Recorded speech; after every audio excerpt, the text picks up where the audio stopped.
você para abrir comigo a sua Bíblia? No livro de Juízes, nós estamos em uma campanha muito importante para a igreja, na direção de Deus, que é sobre batalha espiritual, autoridade espiritual, porque existe uma defasagem muito grande de autoridade dos cristãos hoje. Existe uma ação permissiva muito constante dos crentes, onde eles aceitam com muita facilidade tudo aquilo que vai entrando, tudo aquilo que vai chegando, e eles vão se adequando àquilo que é de ruim. Abra comigo a sua Bíblia em Juízes, capítulo 2, versículo de número 7. Nós vamos ler do 7 ao 11, depois do 20 ao 23. Juízes, capítulo 2, versículo de número 7. Amém? E serviu o povo ao Senhor todos os dias de Josué, e todos os dias dos anciãos que ainda sobreviveram depois de Josué. E viram toda aquela grande obra do Senhor que fizera a Israel. Faleceu, porém, Josué, filho de Num, servo do Senhor, com a idade de 110 anos. E sepultaram-no no termo da sua herança, em Timnate-Heres, no monte de Efraim, para o norte do monte de Gás. Foi também congregada toda aquela geração a seus pais, e outra geração após ela se levantou, que não conhecia o Senhor, nem tampouco a obra que ele fizera a Israel. Então fizeram os filhos de Israel o que era mau aos olhos do Senhor, e serviram aos Balaíns. Versículo de número 20.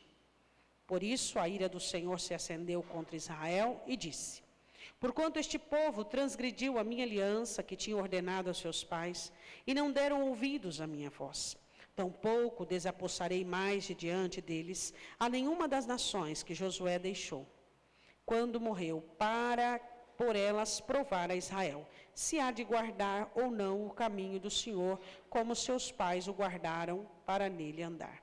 Assim o Senhor deixou ficar aquelas nações, e não as desterrou logo, nem as entregou na mão de Josué. Versículo 3 do capítulo 3. 5 príncipes dos filisteus e de todos os cananeus e sidônios e heveus que habitavam nas montanhas do Líbano, onde o monte de Baal-Hermon até a entrada de Ramate. Podemos assentar.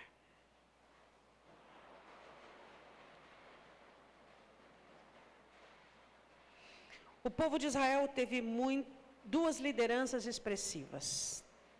Primeira liderança de Moisés. Moisés foi o homem pelo qual Deus confiou a ele os mandamentos e as leis do povo. Depois a liderança de Josué, que foi um homem centrado, equilibrado, um homem firme, determinado. A liderança é algo muito importante. A liderança de qualquer situação, a liderança de um país, de uma cidade, de uma igreja, a liderança de um departamento, seja qual for a liderança, é demasiadamente importante. O que aconteceu? Quando Josué morre aos 110 anos, nasce uma outra geração. Todos aqueles que eram contemporâneos de Josué morrem também. Aqueles que viram as obras de Deus, aqueles que contemplaram as maravilhas de Deus. De repente nasce uma nova massa, um novo povo. Um povo jovem, mas um povo totalmente sem equilíbrio, um povo sem conhecimento.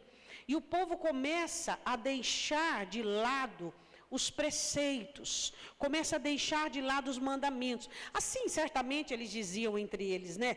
Nós somos modernos, né? Os nossos pais que ficavam guardando lei, guardando mandamento, isso aí é uma coisa ultrapassada, né? Essa era já acabou. Nós somos pessoas mais modernizadas, temos que nos ambientar, temos que nos relacionar com os povos circunvizinhos.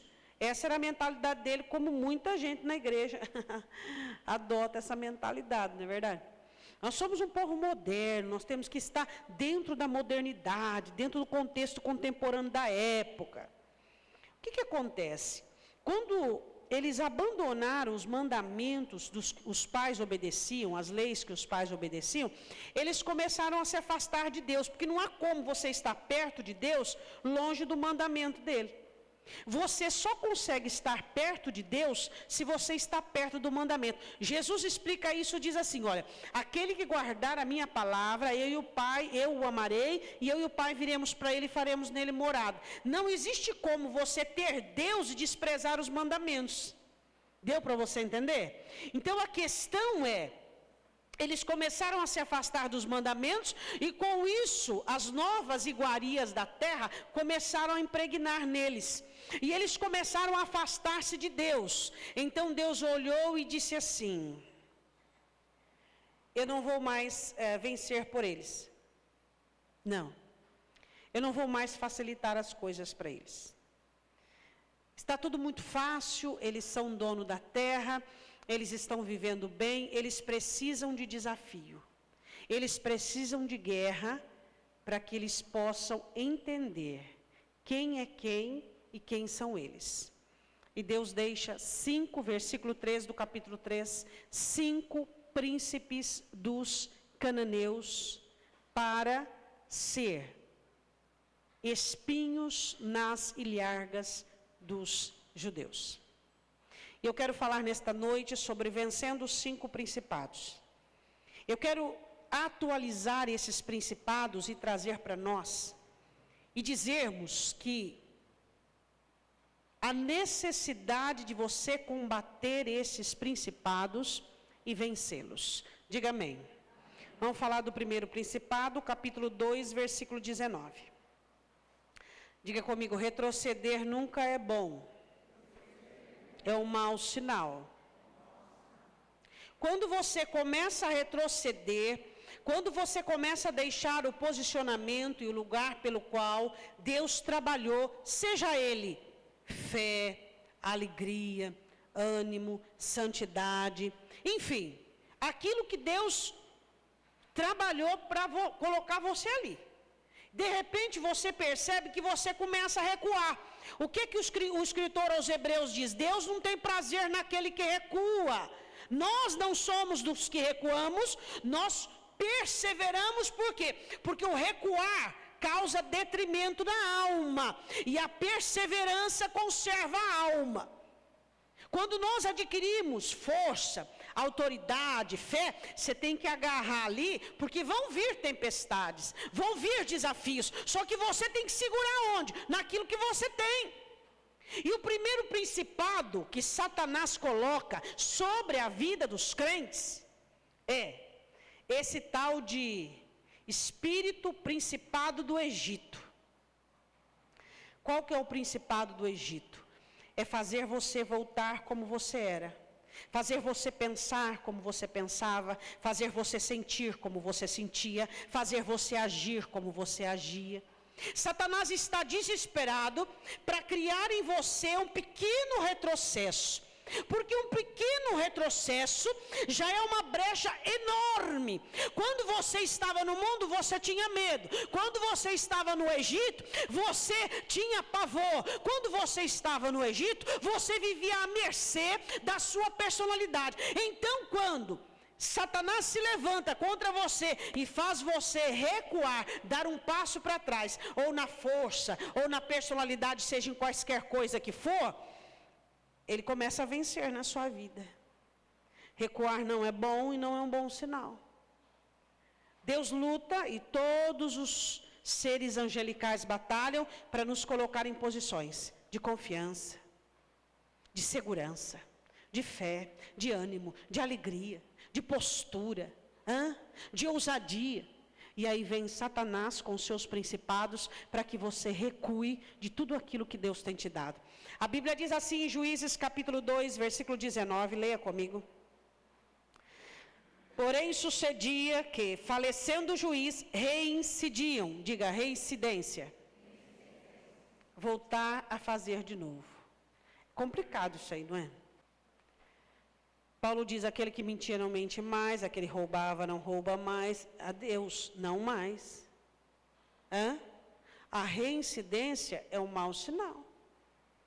Quando você começa a ter as mesmas tentações que você teve quando você se converteu, você está voltando, você está retrocedendo.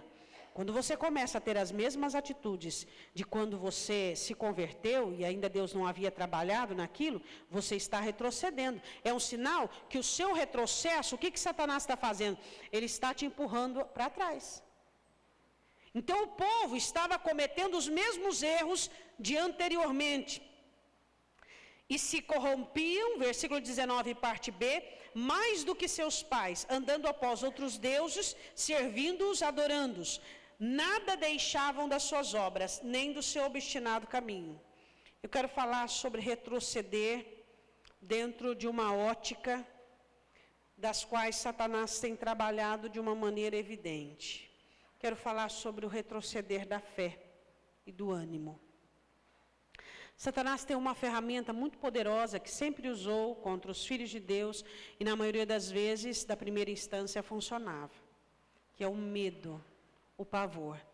Isaías diz, no capítulo 8, diz assim: somente ao Senhor temei, seja Ele o vosso temor, nisso santificai ao Senhor. Quando nós tememos a Deus, nós estamos dizendo que Ele é santo.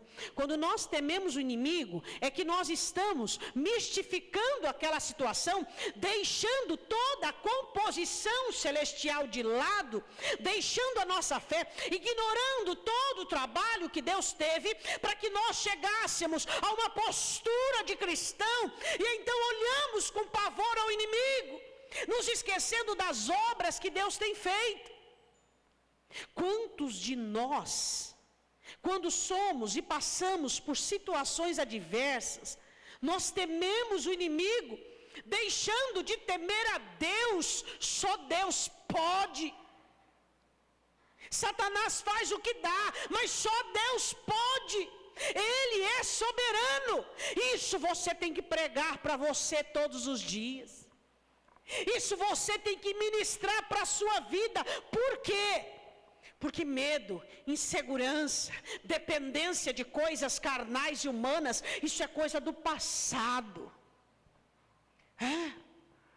Olha para tudo aquilo que Deus já fez. Você há de concordar comigo que as coisas piores da sua vida já passaram. Momentos muito mais difíceis você já passou. Deus não te deixou, Ele não te abandonou. A água saiu da rocha, o pão veio do céu, as águas se abriram, Deus fez e operou. É injustiça desconfiar de Deus, porque Ele nunca falhou, nunca. Mesmo quando você estava errado, Deus, com a sua infinita misericórdia e com o seu atributo de paternidade, ali Ele vinha te cobrir, te ajudar, te socorrer, ter paciência, longanimidade para com você. Não há motivos para que nós desconfiemos de Deus. Mas o porquê é que nós desconfiamos de Deus? Por causa desse principado do Egito, que quer que nós retrocedemos em nossos atos, em nossa fé. Fica aberto comigo em Juízes, vai em Isaías capítulo 30. O Senhor diz assim, Isaías capítulo 30. Isaías capítulo 30, versículo 1.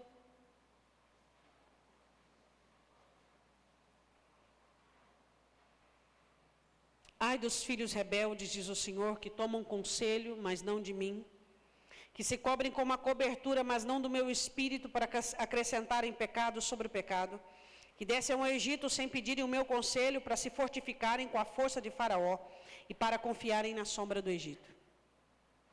Sua confiança deve ser em Deus. Nós aprendemos, às vezes, com duras experiências, que você não deve confiar em facilidades, você não deve confiar em favores, você não deve confiar em probabilidades. A nossa confiança deve ser em Deus. O Espírito Santo é zeloso e Ele tem ciúmes da sua confiança. Ele tem ciúmes da sua dependência e de tudo aquilo que você confia. Você não pode confiar em nada que não seja Deus. Nós cometemos por vezes, várias vezes esse pecado. Às vezes misturamos Deus com facilidades, com probabilidades, com vantagens. Dizemos que a nossa fé está em Deus, mas quando a probabilidade treme ou a facilidade, ela fica ameaçada, você desestrutura. Mas onde é que estava a sua confiança, que você jurava que estava em Deus?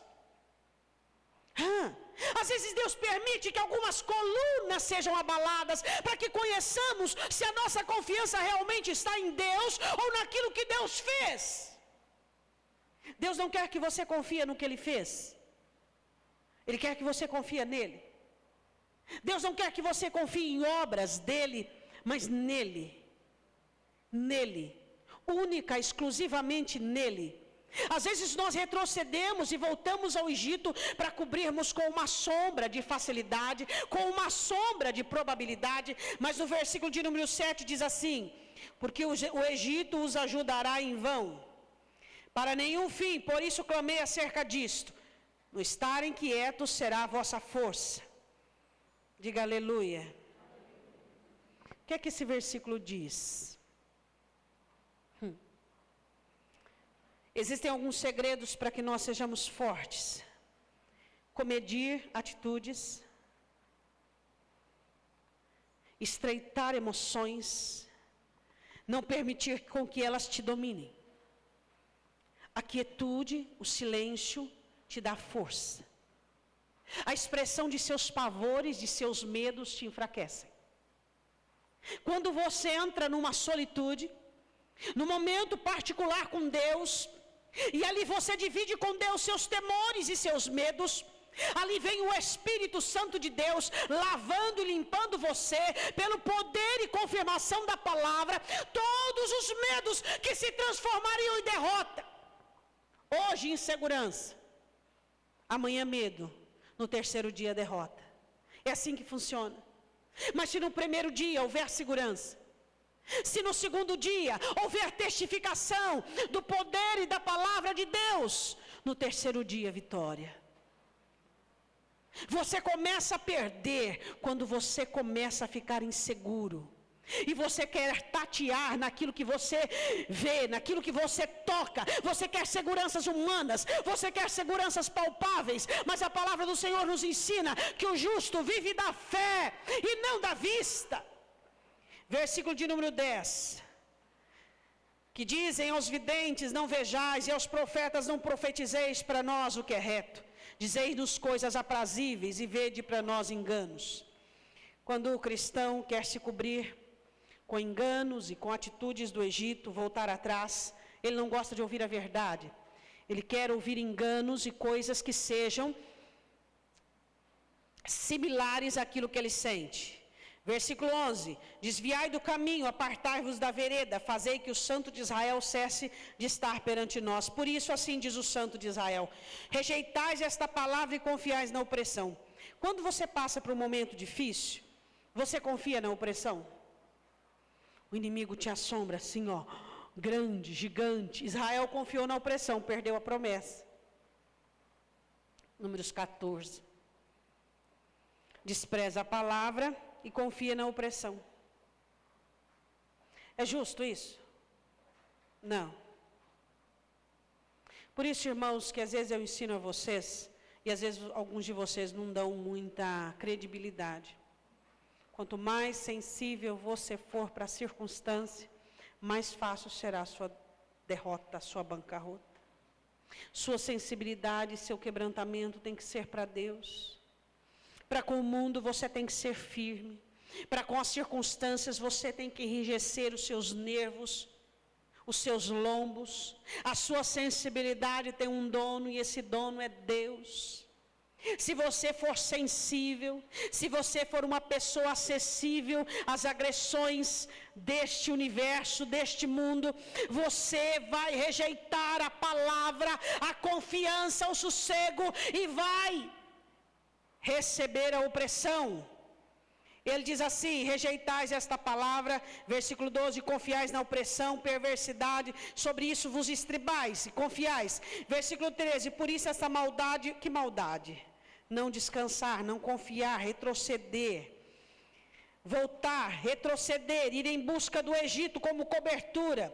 Será uma brecha de um alto muro que formando uma barriga está prestes a cair e cuja quebra virá subitamente. Versículo 15. Diz o Senhor Deus, o Santo de Israel, voltando, retrocedeu, volta para o teu lugar, voltando e descansando sereis, no sossego e na confiança estaria a vossa sossego e confiança em quê? Nas circunstâncias, nos favores, nas probabilidades? Não, em Deus que te trouxe até aqui. Em Deus que te trouxe até aqui, essa é a nossa confiança.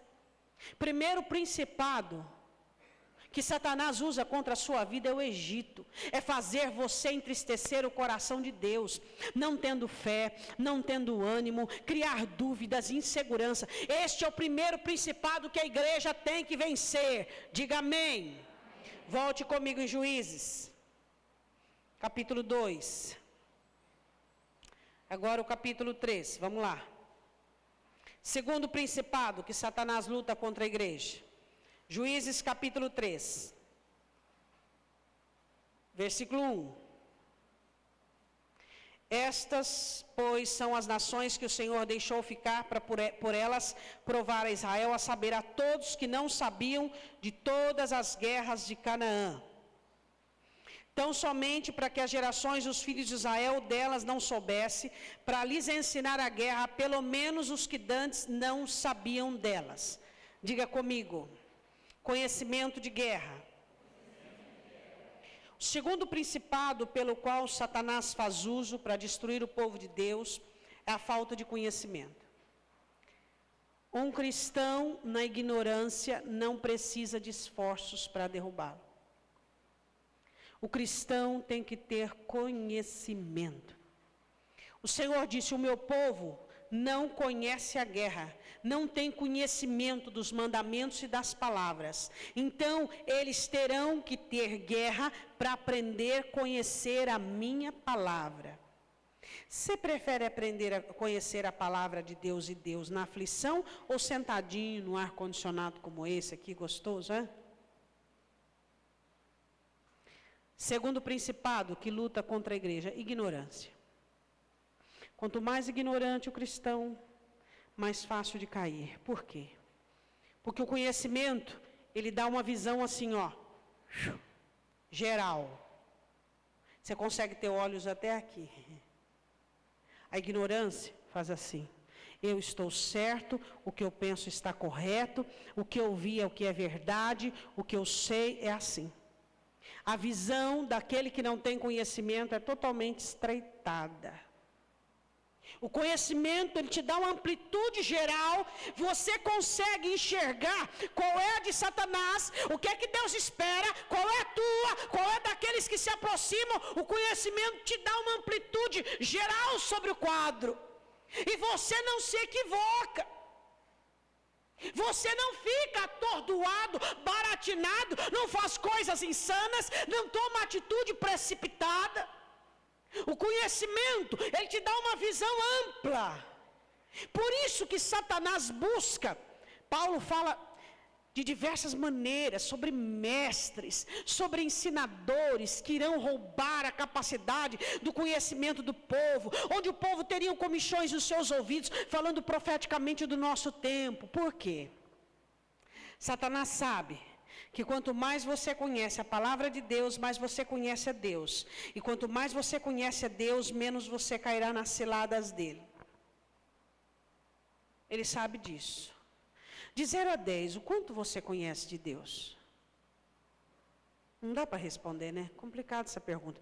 Mas eu vou facilitar para você. Quando você passou por tentação, você caiu? Assim é fácil você saber se você conhece a Deus ou não. Quando você foi provado, você foi aprovado ou reprovado? Quando você foi incitado, você aceitou a incitação, ficou irritado, nervoso, transfigurado? Quando você, pelas suas atitudes, você norteia o quanto você conhece a Deus. É assim que nós analisamos o nosso conhecimento. Você observa o quanto você conhece a Deus, do como você tira o que está aqui dentro para fora. Quando você consegue tirar o que está dentro para fora, então tem conhecimento de Deus. A situação é de tentação. Você tira o que para fora, de dentro para fora? Santidade. A situação é de rebelião. Você tira o que de dentro para fora? Paz. Porque você conhece a Deus. Agora, se a situação fala de rebeldia, você se rebela, não há conhecimento de Deus. A vantagem de Satanás sobre nós é a falta de conhecimento. Se nós conhecêssemos mais a Deus, seríamos mais confiáveis, mais seguros, mais pacíficos, menos para o mal. Eu quero que você vá comigo em Efésios capítulo 4, versículo 17. Fica aberto aí em Juízes. Efésios 4, 17.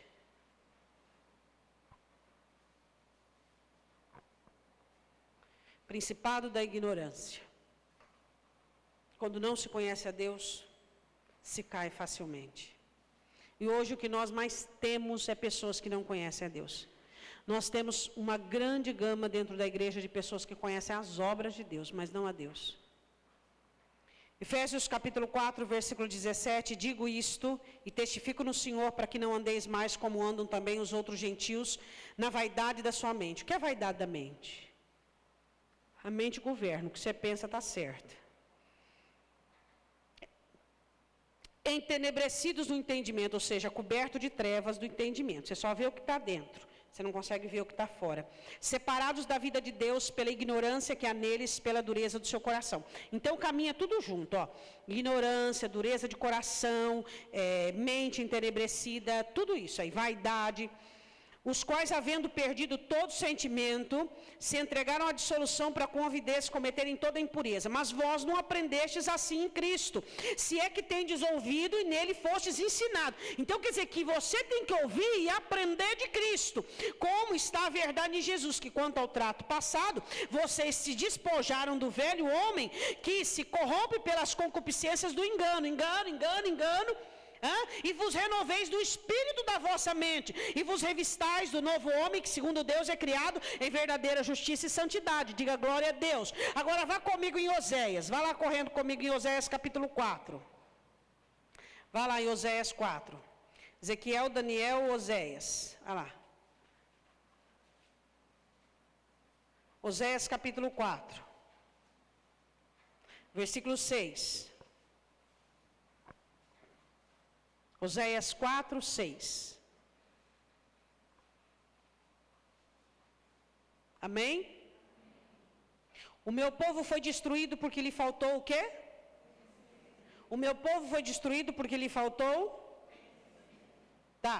Porque tu rejeitastes o conhecimento, também eu te rejeitarei, para que não seja sacerdote diante de mim. Visto que te esquecesses da lei do teu Deus, também eu me esquecerei de teus filhos. Aí agora o versículo de número 14, vamos lá, parte B do versículo 14, a última parte. Pois o povo que não tem entendimento será? Olha para o seu irmão e diz assim, sem entendimento, transtorno. Por isso que Satanás, volta comigo em Juízes, não gosta que você conheça. Ele não gosta que você conheça. Quanto menos você conhece a Deus, melhor é para ele. Quanto menos você conhece a Deus. Tem gente que acha que conhecer a Deus sei lá, sabe que jeito você conhece a Deus? Primeiro nós temos um departamento que se chama Escola Bíblica, que você vem para aprender. Outra coisa, tá, além de você escutar as mensagens, leia a Bíblia na sua casa. Você leu sua Bíblia hoje? E ontem? E ontem de ontem? Leu a Bíblia, pegou um caderninho, pegou um papel, leu, não entendeu, volta. Aí por isso que vem a tentação, vem o buraco e você cai nele. Por quê? Porque não tem conhecimento. Segundo principado dos quais está de pé contra os cristãos é a ignorância, falta de conhecimento. Juízes capítulo 3, versículo de número 6. Está aberto aí, né? Tomaram de suas filhas para si por mulheres, e deram as suas filhas aos filhos deles, e serviram aos seus deuses. Existia uma proibição da parte de Deus a Moisés, que o povo de Israel não podia ter comunhão com os povos circunvizinhos. Essa é uma proibição, correto? Tá. Hoje os crentes estão muito modernos, né? Isso aí não existe, existe? O melhor amigo do crente é ímpio. Eu não consigo entender essas coisas, sabia? Uma coisa que não consigo assimilar isso. O cristão tem comunhão com o mundo, ama as coisas do mundo. Como é que eu sei que eu amo as coisas do mundo? É só ver a sua dedicação. Quanto você gasta para as coisas do mundo? Coisas do mundo, coisas triviais, tá? Vamos lá. Academia, que mais? Compra de mercado, que mais? Uma televisão, um passeio. Quanto você gasta para Deus? Quanto você gasta para ler a Bíblia, para orar? Faz um apanhado e aí você deduz. Ama as coisas do mundo. Eles fizeram isso. Misturaram as filhas com os filhos com as filhas.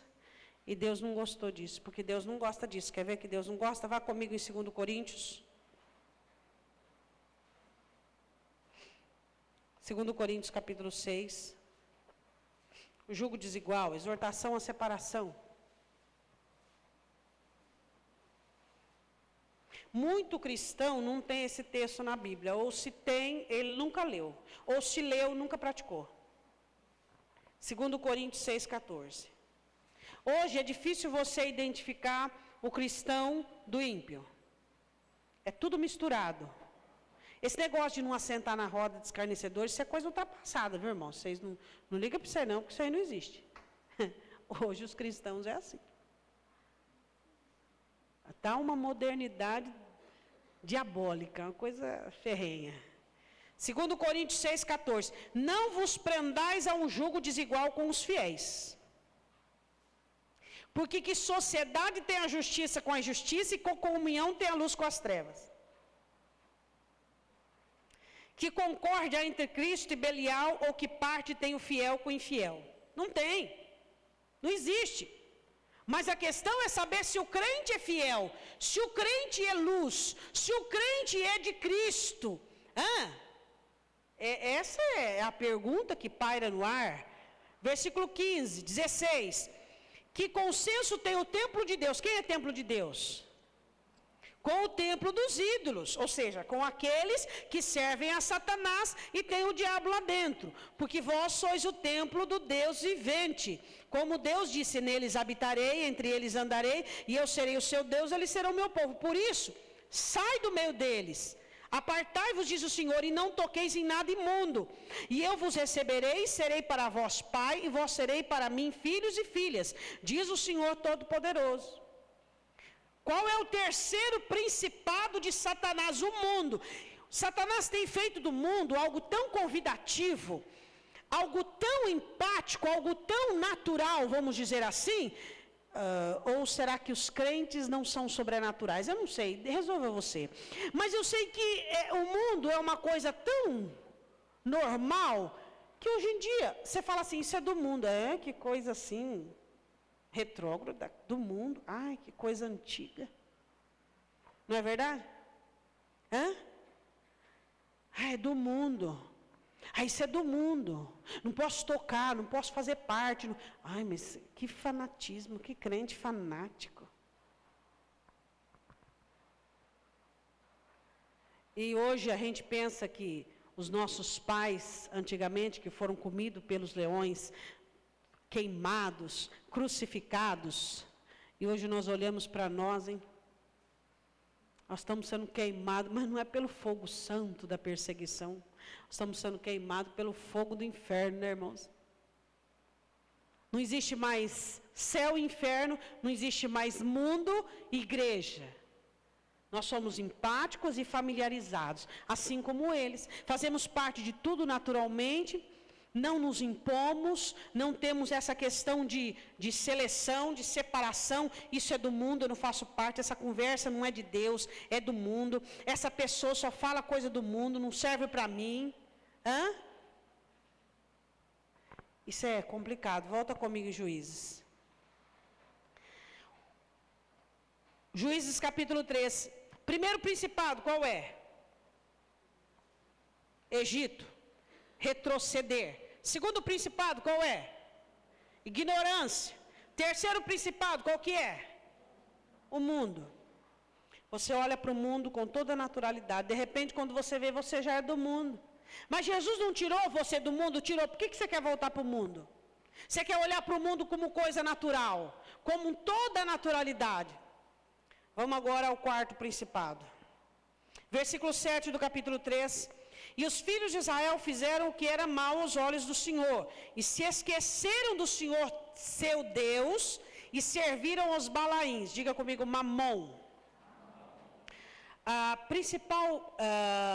o principal principado dos cananeus era Baal. Baal era um deus que era responsável pela chuva, que era responsável pela produção da lavoura, que era responsável pelo alimento, e quando fazia seca, até sacrifícios humanos eles faziam.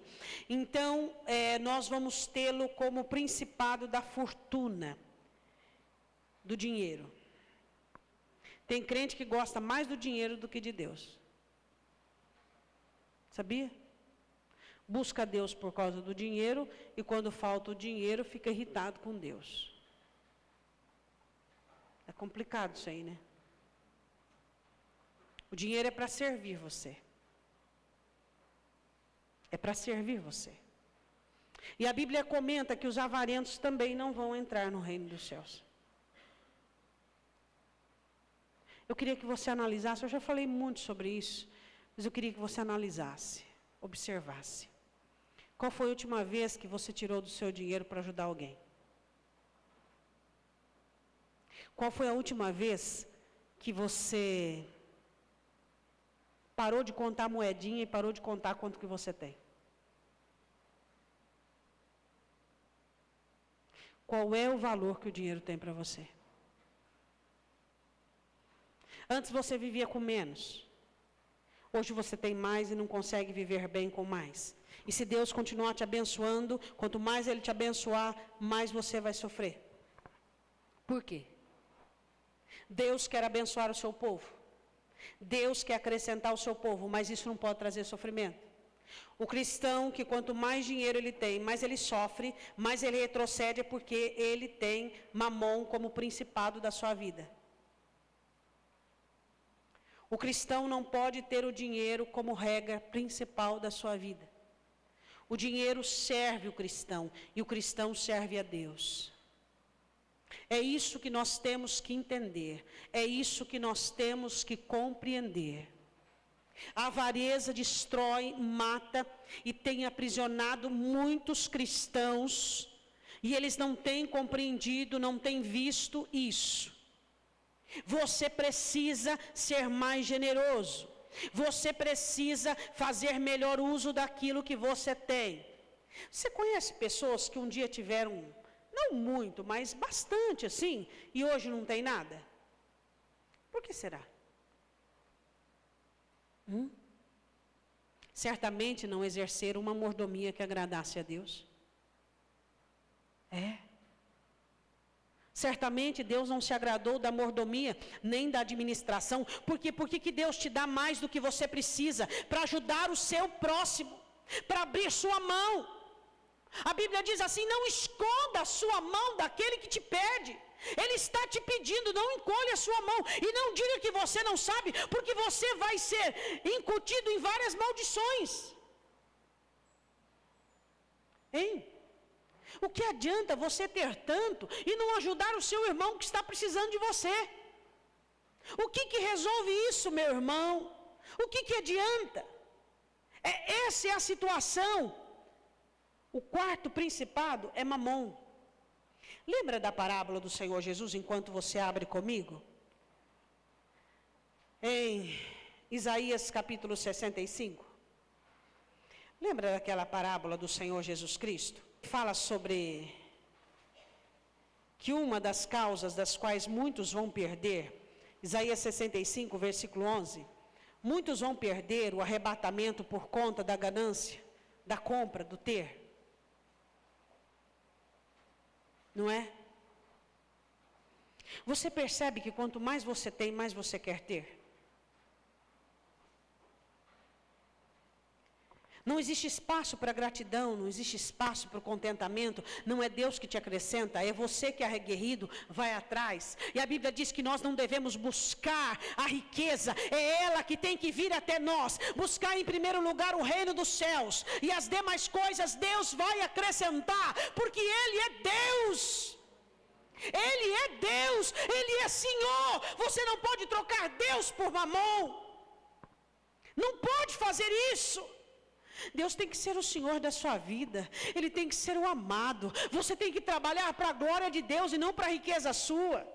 A palavra do Senhor diz que aquele que come, bebe, tem que ser para a glória de Deus. O seu trabalho não pode ocupar sua mente, o seu trabalho não pode ocupar seu coração, o seu trabalho não pode ocupar sua vida, senão você está prestando serviços a mamon. Você trabalha com as mãos e parte de você está ali no seu trabalho, mas grande maior parte está ali em Deus, glorificando a Deus, trazendo Deus, pedindo direção de Deus, até ao atender um telefone. É um espaço pequeno de 5 minutos, quando você entra no escritório ou entra no banheiro e fecha a porta e diz: Senhor, eu quero te dizer que esse dia de trabalho está sendo uma bênção, mas eu quero dizer que o que me importa é o abençoador. O Senhor é o Deus da minha vida, é o Deus da minha causa, e a minha salvação é o que mais importa. Não é o dinheiro que o Senhor tem me dado, não são as bênçãos que o Senhor tem me dado. O Senhor é o meu tesouro único. O Senhor é tudo que eu tenho. A Bíblia diz em Isaías 65:11: Mas a vós, os que apartais do Senhor, e os que vos esqueceis do meu santo monte, os que preparais uma mesa para a fortuna e que misturais a bebida para o destino. Sorte. Senta na mesa da fortuna. Hoje, os cristãos assimilam culto, competição de prosperidade. Isso é o caos, e isso é a profecia que o apóstolo Paulo disse sobre o nosso tempo. Hoje existe uma interpretação dos cristãos de culto como busca por prosperidade. Se você é próspero, você está bem. Se você não é próspero, você não está bem. Se você é rico, se você tem cada vez mais, você está bem. Se você não tem... Então isso aí é uma coisa que não dá para entender, que isso aí não bate com os evangelhos do Senhor Jesus. Não bate com a palavra de Deus. Você está bem quando você está exercendo os seus dons, quando você está orando, quando você está em paz, quando você está em comunhão com seus irmãos, quando você está lendo a palavra. Isso é você estar bem. 2 Timóteo, vamos lá. 1 Timóteo capítulo 6, é a primeira. Esse texto aqui, ele é muito conhecido. Esse negócio de muito conhecido não é verdade. 1 Timóteo capítulo 6. Esse é o texto menos lido, menos conhecido pelos cristãos. Você vai ler agora um texto menos querido pelos cristãos. 1 Timóteo 6, diz assim, versículo 7. Nada trouxemos para este mundo, e é manifesto é que nada podemos levar dele. Você não vai levar nada, nada, nada, nada. 8. Tendo, porém, o sustento e com que cobrirmos, estejamos com isso contentes. Deus está te abençoando? Deus está te abrindo portas? Amém. Prospere, seja uma bênção, mas não esqueça da administração da mordomia. Deus está te abençoando? Amém. Só que isso não é a salvação da sua alma. Isso não é o sangue de Cristo. Isso não é o teu tesouro. O teu tesouro está em Deus, com Deus e para Deus. É o seu coração nele. Deus está te abrindo porta. Deus está te prosperando, te abençoando, dizendo: vai, compra isso agora, faz isso. É para a tua glória, Senhor. É para a tua glória, Senhor. Não é para minha, não é para que eu perca o meu coração, mas para que eu te ame ainda mais, mas para que eu tenha mais condições de te servir por meio de abençoar os meus irmãos. Tendo, porém, sustento com que nos cobrirmos, estejamos com isso contentes. Mas os que querem ser ricos caem em tentação, em laço e em muitas concupiscências loucas, nocivas, prejudiciais, que submergem os homens na perdição e ruína. Ganha dinheiro e perde a alma. Por que não pode ganhar dinheiro e conservar a alma? Exercendo uma mordomia agradável a Deus. Porque o amor ao dinheiro é a raiz de toda espécie de males. E nessa cobiça alguns se desviaram da fé e se transpassaram a si mesmo com muitas dores. Olhe para o seu irmão e diga: cuidado com o amor ao dinheiro. Tem gente que quando ele tem dinheiro, ele se sente até melhor. Você acredita nisso? Quando ele tem dinheiro, o dia do pagamento dele, ou quando ele recebe um dinheiro, ele se sente até melhor, ele fica mais feliz. Você pode imaginar a tristeza do Espírito Santo ao socorrer aquele crente todos os dias, ao abençoá-lo, ao dar-lhe a palavra e sem causar-lhe contentamento. Mas quando ele tem um pouco mais de dinheiro, tem contentamento, isso é injustiça. Volta comigo em Juízes 3. Versículo de número 7, parte B. E serviram aos Balaíns e a Astarote. Astarote era uma deusa dos Sidônios, principal potestade dos Sidônios, era a deusa do sexo e da guerra. O culto a ela era um culto feito todo culto licencioso, com licenciosidade, com libertinagem. E eu quero falar sobre o quinto principado, não menos importante, que é a área sexual. Muitos cristãos que vivem em sua carnalidade, infelizmente, estão caindo nas ciladas de Satanás com respeito ao adultério, à prostituição e à sexualidade. Homens que não se contentam com suas esposas, esposas que não se contentam com seus maridos, que estão caindo no pecado da sexualidade. Eu não preciso ser repetitiva, apesar que Paulo diz que a repetição é segurança para o povo. Cuidado com a sua internet. Cuidado com aquilo que você acessa. A minha esposa é tola, ela não sabe nem ligar o computador, mas o Espírito Santo sabe o que você está fazendo. Mulheres que ficam na internet, os homens dormindo ou vice-versa. Cuidado com o pecado sexual. Cuidado com a prostituição, cuidado com o adultério. Cuidado. Este é o último principado e não menos importante. Muito cuidado. Tenha uma vida santa. Cuidado com a cobiça. Cuidado com aquilo que você olha. Não se garanta. Cristo te garante. A Bíblia diz aquele que está de pé, cuidado para que você não caia. Homens da nossa atualidade, que sofrem agressões em todo tempo, cuidado. Orem a Deus todos os dias para guardar a mente de vocês, o coração de vocês, para que vocês não percam a salvação por conta deste sexo explícito, fácil, exposto em meio à sociedade, onde não existe mais nenhum pudor. As mulheres não têm mais pudor, os homens não têm mais pudor. E assim as pessoas vão se corrompendo com a maior naturalidade. Igrejas vendidas por Jezabel, o espírito de Jezabel. Igrejas que são totalmente vendidas ao adultério, à prostituição. Isso tem acontecido. Quero que você vá em Oséias capítulo 4 para que nós terminemos. Oséias capítulo 4.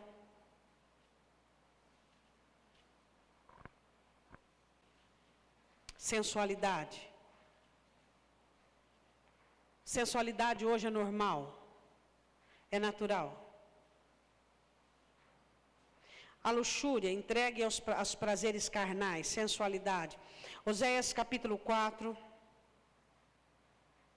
versículo 8. Comem da oferta do pecado do meu povo, e pela transgressão dele tem desejo ardente. Por isso, como é o povo, assim será o sacerdote, e castigá-lo-ei segundo os seus caminhos, e dar-lhes-ei a recompensa das suas obras. Comerão, mas não se fartarão, entregar-se-ão à luxúria, mas não se multiplicarão, porque deixaram de atentar ao Senhor. A luxúria, o vinho, o mosto, tira o coração. Luxúria, entrega aos prazeres carnais. Mosto, o melhor.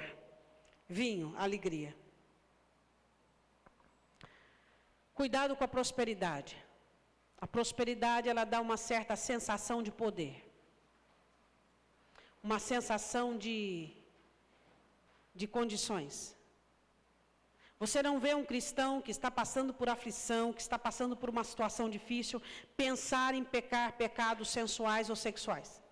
Mas quando você vê um cristão abençoado, próspero, com o seu cavalo na sombra, aí ele já começa a dar margem. Dar margem a tudo aquilo que o diabo gosta.